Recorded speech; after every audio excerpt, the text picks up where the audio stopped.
on their pursuit of Mohammed Kudus. Yeah, Thomas Frank very much in the market for a winger. Could it be this man, Mohammed Kudus? The latest information, actually, that we brought you on Sky Sports News a few hours ago, that Mohammed Kudus very much open to the move. In fact, he's gone as far as to say he only wants Tottenham Hotspur for a striker at the moment. How close are they to getting it over the line? There has been no interest really from anyone else of significance. In a number Spurs of windows, had their first bid Arsenal rejected, which we understand to be going to get £50 to see the million. number 9. The player wants to play European football. He does have a lengthy amount of time on his current West Ham contract. We understand that to be 3 years with a club option of another year. West Ham allegedly wants around £60+ million. We understand there is a release clause in his current contract, which is £85 million. Now, we talk about all eyes on Spurs. However, there is interest from Chelsea. Now, you're looking at me a bit puzzled saying, well, hang on, Chelsea in the market for yet another winger after what they've done already so far this summer. But yeah, another one. But let's pick up on that, because look at this graphic. This is extraordinary, because these are the options that Chelsea have from an attacking perspective. I've counted 4, 7, 11, 16 attackers in the Chelsea squad at the moment. Who leaves, Mark? Well, looking at that graphic, first thing that came to me was they've got 4 number 9s essentially. If you count João Pedro as a number 9, Enzo Maresca said a couple of weeks ago he wanted to go into the season with 2 out-and-out number 9s. So you'd imagine that Broja and Nicholas Jackson possibly would certainly be ones that might depart. Obviously, Broja's been out on loan, had his injury problems. Nicholas Jackson with a couple of red cards. There is interest in him from a number of sides in La Liga as well, so that will be one to keep an eye on. Out wide, Raheem Sterling went on loan to Arsenal last season. One of the sort of final players to come in under the Abramovich regime and Marina Granovskaya. One of those players, very highly paid, probably a little bit out of sync with the other players that Todd Boehly has signed with regards to wages. So you'd imagine there'd be an exit looking likely for Raheem Sterling. We know that there's been interest in Noni Madueke. We've been talking about just there. João Felix, I didn't even know that he was still a Chelsea player. He spent so much time out on loan. You'd imagine they'd try and find a permanent solution for him to leave over the course of this summer.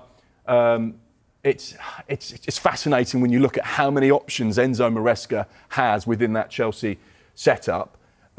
You get the feeling that they have to do some business. They have to sell players now. And that's something that they've certainly been very good at over the course of the last few windows. It certainly looks like, look, Neto, if we can get, sorry, can you get that graphic up again? I was just about to read that.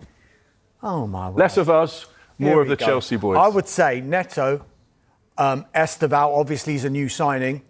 They'll definitely be there. Palmer will be there. Gittins, of course, a new signing.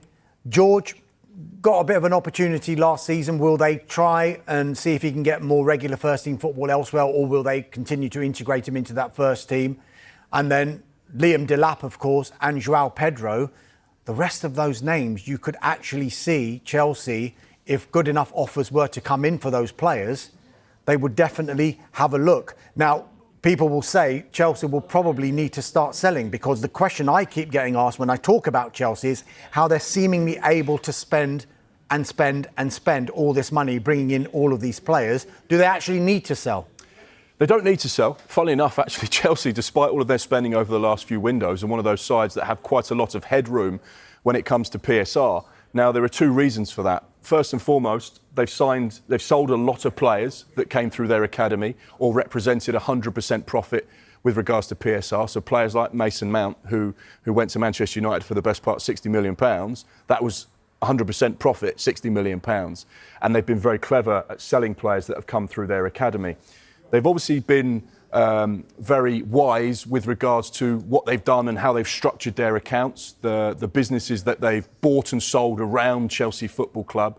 We know they sold the women's team as well, which has proved to be very fruitful and successful with regards to the accountancy situation. So therefore, actually, Chelsea can still spend money and they still have room with regards to PSR.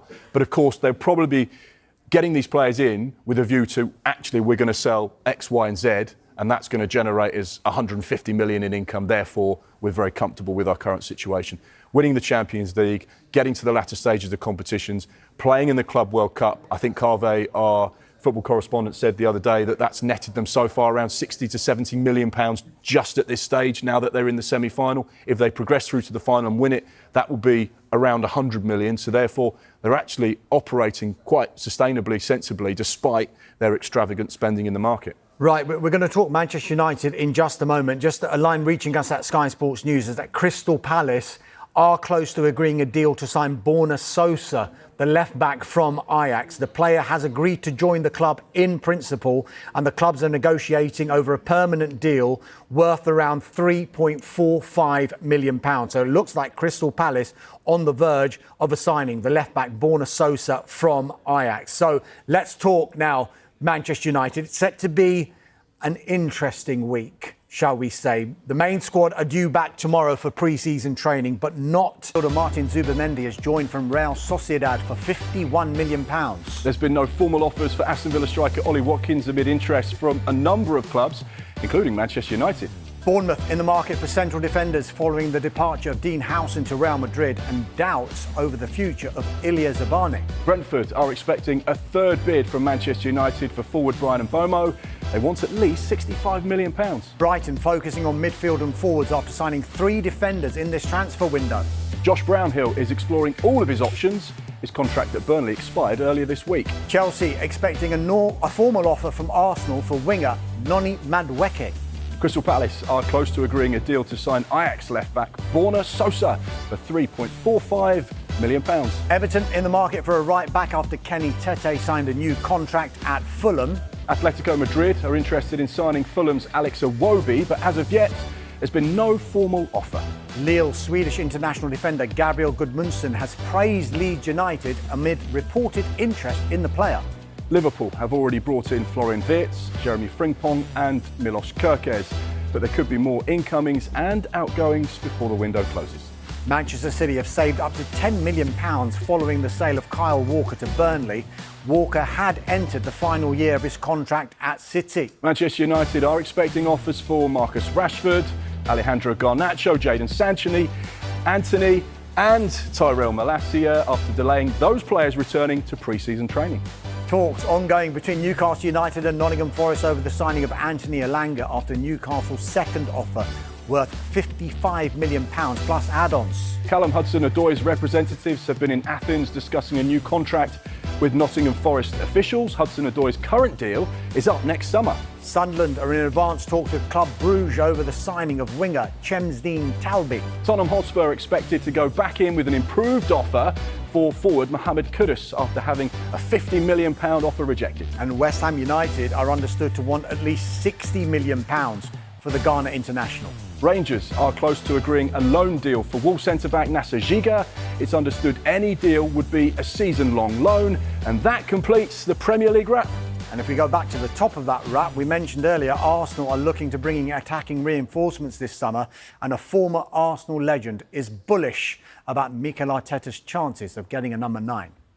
Arsenal going to sign a striker this window? Absolutely we are. We're signing everyone. This is our season.